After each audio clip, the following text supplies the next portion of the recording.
Hi everybody and welcome back to Kevin's Upfront Opinion today. So today I thought I'd speak about a video I did the other day which was titled "Do I Listen to My Wife and Stop My 16-year Search for My Daughter?" Now, to put things clear, what my wife actually physically said was, maybe it's time for you to let her come to you.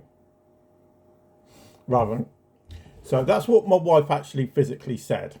Okay, now one particular person left me a comment, can't remember if it was on TikTok or YouTube, it's on one of them anyway, and said, surely in today's day and age, in our digital age, surely it can't be physically difficult to find somebody, with the likes of all the social media, where you got the likes of LinkedIn, Estranged, Twitter, Facebook, Instagram, TikTok, YouTube, all these different platforms, and I could go on and mention loads more. But surely it shouldn't be difficult to find somebody if you really, really want to find them. And to a degree, they're correct. They are correct. And the reality is, I know that she's on some of those. I categorically know she is. And before anybody says it, so why don't you go and message her? Already have messaged her. Messaged my ex-girlfriend as well on there. But the reality is, and this is where I swing it, okay, and this is the way I look at it. One, I could be anybody to her. I don't know if I've actually she's actually said who I am. Okay, I don't categorically know that. My ex may say, but she has, but I don't know that. And she's a 16-year-old girl. She's going to be confused. And that's the way I look at it, because I look at it from my own point of view. I never saw my father from the age of, I think it's about 6, maybe 7. Never saw him until I was 19. And when he contacted me via the Salvation Army. So he put an application at the age when I would have been 18, when he would have known that I would be 18. And I was around about 18, 19 when I got a letter. Didn't really understand it. My mum picked it up. You should have seen the face on her. Oh, faces could kill. Literally could kill. She had that face on her when she saw that letter from the Salvation Army, because she knew exactly who that letter was coming from. And whether people want to face up to it, my mum had done her utmost to make sure my father was out of my life for as many years as humanly possible. Same as my sister. Whether my mum would want to admit to that, well, she wouldn't be able to, because my mum sadly suffering from Alzheimer's at the moment. So she wouldn't be able to admit to it. But that was the reality of the time. So when I look at it, I look at it from this point of view. My ex-girlfriend, even though I never physically did anything to her, physically or emotionally, I never harmed her in any way, there's no way in a million years she's going to want my daughter having a single thing to do with me.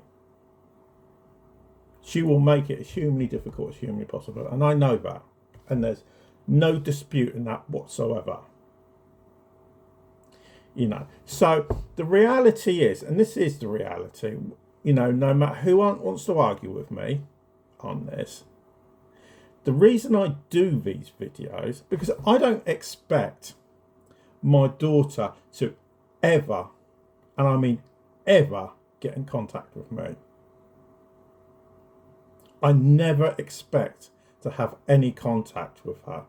And the way I look at it is, it's two ways. One, I made a promise to somebody, and I won't mention who it is, because it was a private conversation between me and somebody just before they died.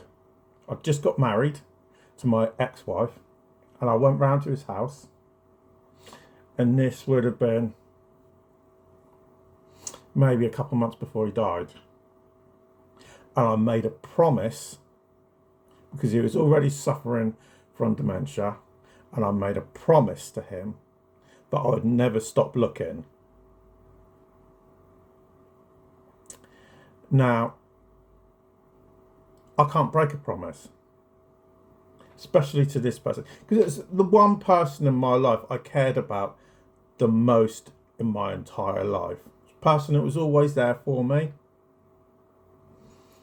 You know, he's a person that taught me how to become a man at the end of the day. He used to take me fishing.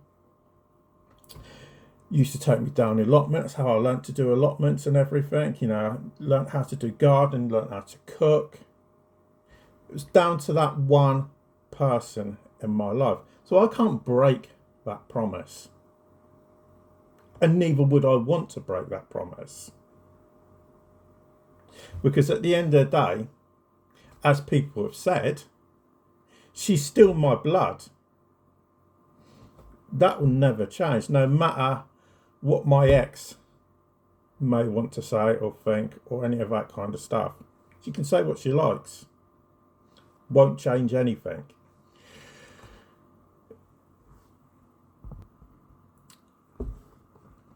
So the reality is, I came to terms with it many years ago. But I will probably never see her or speak to her. Now, I may be wrong. And there are people that have said that I'm categorically wrong, that every daughter wants to know where they came from, who their father is, blah, blah, blah, all that kind of stuff. Now, I don't buy into that. And that's mainly because of my sister. You know, my sister's never really had anything to do with my father, even though it was her that he came looking for. He never came looking for me. He came looking for me because I was 18. Or I would have been over the age of 18. Otherwise, wasn't coming looking for me, came looking for my sister. But my sisters refused to have anything to do with him. I was willing to let bygones be bygones at the end of the day. What happened between my mother and my father has diddly squat to do with me at the end of the day. I had no interest, never had any interest in it. Still to this day, even though that they're arguing, and they got divorced in about 1982, and they still argued a toss over it to this day in 2025, okay, 40 years on. Now, but this is where I will look at it a different way, and this is something I did say to my ex. I said, even if she doesn't want anything to do with me, she has 5 brothers and sisters. And if she doesn't want to speak to me, she don't have to speak to me. But she can still speak to her brothers and sisters if that's what she wants. And that is the way that I look at it. Because maybe I've been a salesperson and I've been rather manipulative, like salespeople are at the end of the day. Okay. But this is the one time I won't be manipulative. Because I will say categorically, and I've stood by this for several months, if she wants to get in contact and she wants to speak to her brothers and sisters, okay, which range from the age of 1 right up to the age of 10. If she wants to get in contact and speak to them, she is more than welcome to speak to them at any time. She don't even need to contact me. She could contact my wife if she wanted. She could go and contact a member of my family or a member of my wife's family. Ain't got an issue with it. The only thing that I do want is my ex to end this. Because enough's enough at the end of the day. Because the reality is, it's not me you're going to be hurting. It's our daughter, and you will learn that the hard way. But for now, thanks for listening, and I'll speak to you all again a bit later.